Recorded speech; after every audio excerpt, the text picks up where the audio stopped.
Welcome back to another episode of Fox and Fix It. Today we're going to be doing a little project on that 87 Ram 50 that I bought.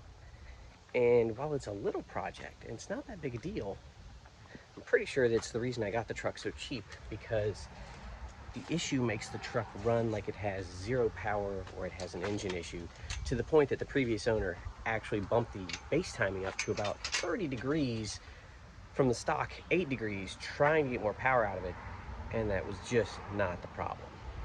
I'll show you what the problem is, and I'll tell you what we're going to do.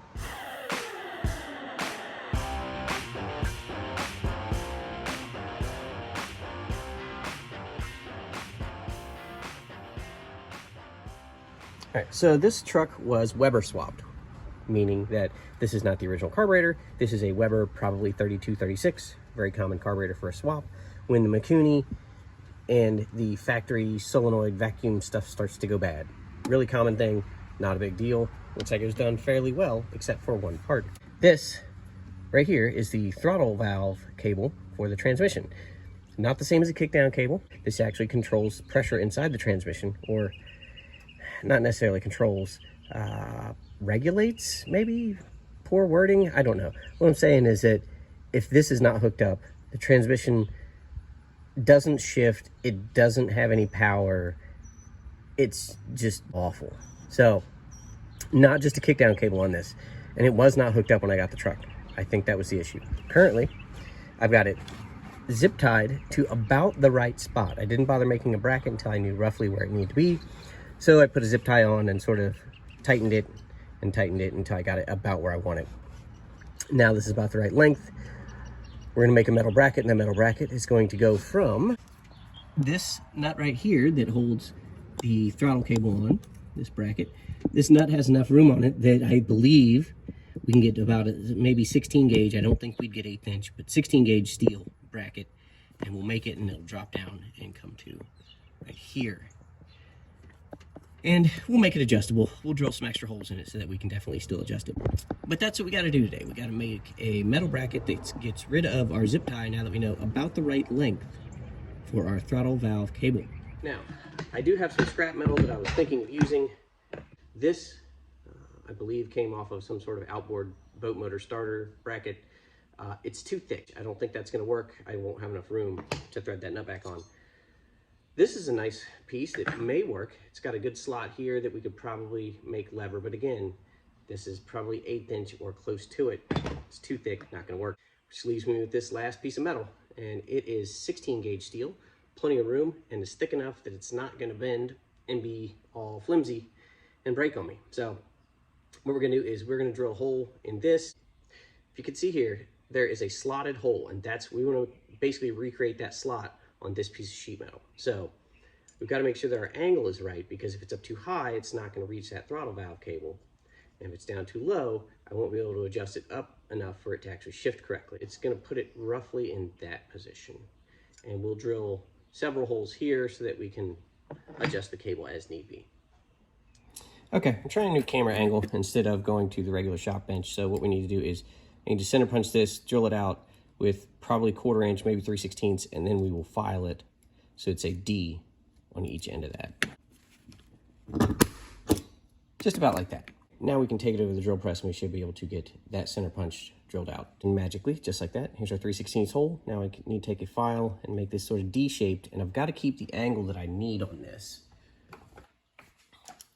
The angle that I need this D to be at is roughly sort of a, I don't know, what would you call that? 5 to 11? 4:30 to 10:30? Something like that? We're going that away. All right, this is gonna take just about the smallest round file that I have to get this done, and hopefully we can get it.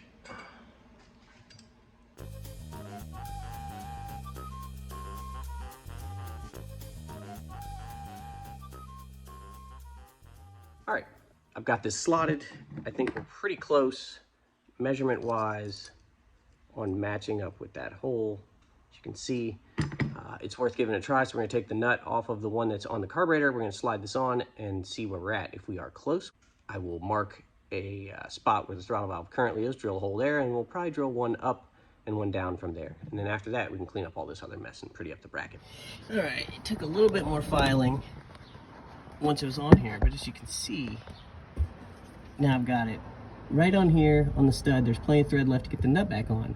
And I've got it roughly where that throttle valve cable is. So now we'll take it back off. We'll mark where this first hole is, and we'll go one up, one down from there, so we've got some adjustability on this. Here's a finished product, or at least as finished as it's going to be right now. Here's the slotted hole that mounts it underneath that throttle cable bracket right there. And then I left this hole. I thought about taking that one out, but just in case I need more adjustability, we left that one. And I drilled these three right here. And the one that should work right now is the middle one, but we can go tighter and we can go looser if need be. So we're gonna put this on the truck and I'll show you the finished product. I've got this bracket back on. It is going down here. It is on the center hole that we drilled for this throttle cable. And if you look this way at it, we had to bend it and sort of put a little bit of an S shape in it to get it to come over. This throttle valve cable is offset a little bit to this carburetor, just by maybe 1/4 of an inch, but that should be good. We've got a nylon lock nut on it, and we've got it loose so it's not bound up in any way. The only thing left to do is drive it and see.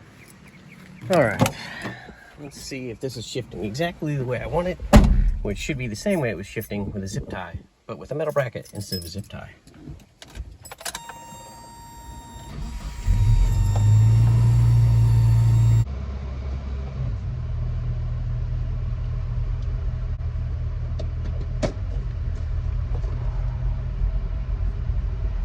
Well, so far so good. I mean, it's got first gear.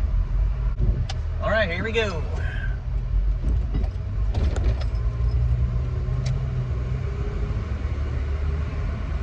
Second gear. That might be third, actually. I may have missed second altogether. Let's see if it downshifts like it's supposed to. Downshifts right about the floor. That's pretty close. We gotta go through those gears again because I think I missed second gear altogether. And there's no way it skipped over second. It just went to third, so apparently I can't count today. Carburetors. What are you gonna do? I'll give Dodge and Mitsubishi credit, mostly Mitsubishi.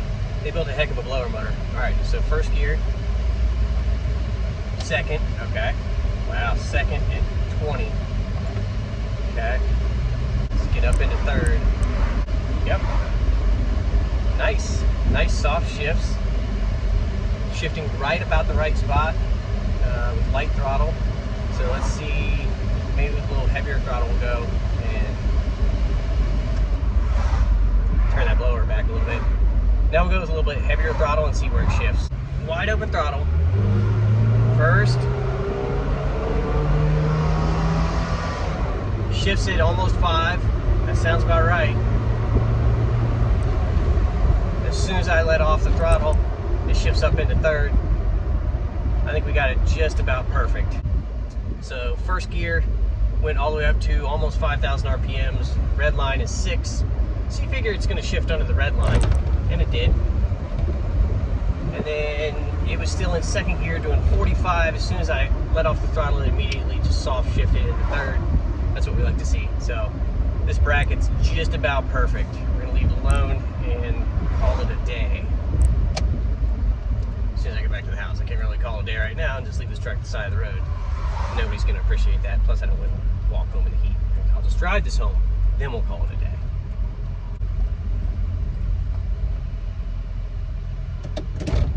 Alrighty, well that's going to do it for another edition of Fox and Fix It. The fixes aren't always complicated, they're not always time consuming sometimes. It's a one and done, you get a win for the day. We really like that. So, simple fix, replacing my zip tie or safety wire, whatever was going to hold it in place before, with an actual metal bracket for the transmission kickdown and throttle valve. Easy fix.